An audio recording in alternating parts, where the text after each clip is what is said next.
هذا اليوم المبارك حقيقة كان لنا لقاء مع قسم من أبناء الطلبة الذين سجلوا على نظام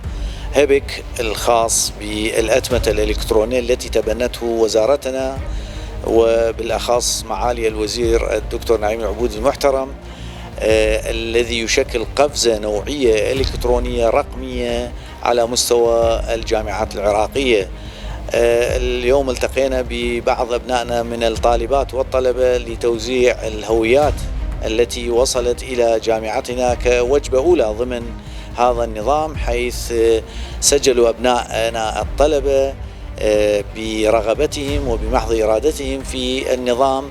بعدما لمسوه وما شرحناه لهم خلال جولاتنا ولقاءاتنا معهم ومن خلال السوشيال ميديا عن فوائد الأتمتة الإلكترونية وما يقدمه لهم من خدمة إلكترونية تغنيهم عن كثير من الإشكالات التي تحصل طوال العام الدراسي.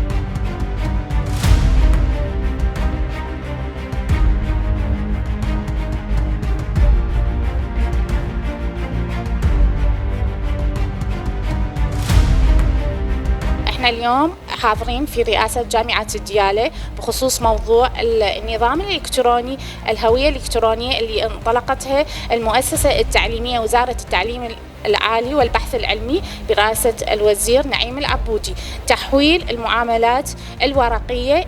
إلى نظام إلكتروني بما يخص الطالب من دخوله الجامعة إلى حين خروجه وبعد خروجه تماما.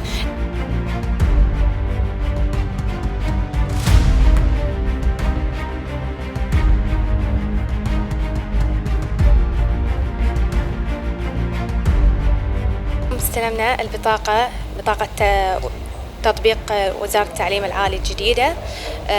لحتى كل معلوماتي راح تكون عليها، بعد ما أحتاج إنه أجيب والدي وأجي للجامعة وأتعنى. المبلغ مالتها كامل 66,000، اللي 66 هاي راح تكون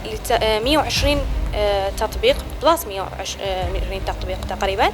فسعرها جدا مناسب. واحد، اثنين، تكلفة الوقت راح توفر علينا، محاضراتنا تسجيل حضور مالتنا اللي راح يكون بالمحاضرات كلها راح يتسجل عليها.